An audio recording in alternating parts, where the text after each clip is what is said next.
একের পর এক অনিয়ম আর দুর্নীতির অভিযোগে ব্রিটিশ রাজনীতিতে নড়বড়ে অবস্থান টিউলিপের। একাধিক ফ্ল্যাট নিয়ে তদন্তে বেরিয়ে আসছে কয়েকটি বেনামি প্রতিষ্ঠানের নাম, এবং সেখানে অর্থ পাচারের হাতিয়ার হিসেবে পুরনো প্রক্রিয়া অফশোর কোম্পানির তথ্য দিয়েছে ব্রিটিশ গণমাধ্যমগুলো। শুধু তাই নয়, টিউলিপ কাণ্ডে তোপের মুখে প্রধানমন্ত্রী কিয়ার স্টারমার, এমনকি পার্লামেন্টে তাকে তুলোধনো করা হয়েছে। ক্ষমতাচ্যুত প্রধানমন্ত্রী শেখ হাসিনার বোন শেখ রেহানার মেয়ে টিউলিপ সিদ্দিক অর্থ আত্মসাৎ সহ একের পর এক ঘটনায় ফেঁসে যাচ্ছেন ব্রিটেনের লেবার পার্টির এই মন্ত্রী। এবার তার বিরুদ্ধে অভিযোগ, হাসিনার শাসনামলে আওয়ামী লীগ সংশ্লিষ্ট ব্যক্তিদের কাছ থেকে নিয়েছেন একাধিক ফ্ল্যাট। কি উপায়ে এসব ফ্ল্যাটের মালিক হয়েছেন টিউলিপ তা নিয়ে বিস্তারিত প্রতিবেদন প্রকাশ করেছে সানডে টাইমস, যাতে বলা হয় যুক্তরাজ্যের হ্যামস্টেড এলাকার ফ্ল্যাটটি টিউলিপ উপহার হিসেবে পেয়েছিলেন।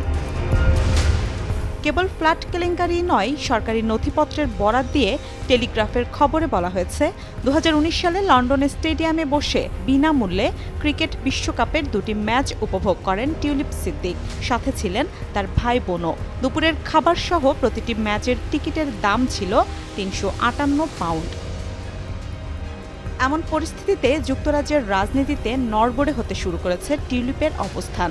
বিরোধী দল থেকে উঠেছে পদত্যাগের প্রস্তাবও, যা গড়িয়েছে ব্রিটিশ পার্লামেন্টেও। তোপের মুখে পড়েন ব্রিটিশ প্রধানমন্ত্রী কিয়ার স্টারমার।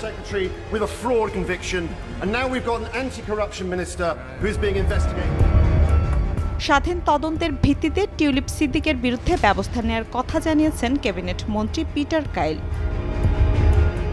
এদিকে টিউলিপের পর যুক্তরাজ্যে আলোচনা এসেছে সালমান পুত্র টিউলিপের বন্ধু শায়ান ফজলুর রহমানও। ব্রিটেনের গোল্ডেন গ্রিন এলাকায় 2016 সালে $1.2 মিলিয়ন একটি ফ্ল্যাট কেনেন শায়ান রহমান, যেখানে বেশ কিছুদিন ছিলেন শেখ রেহানা।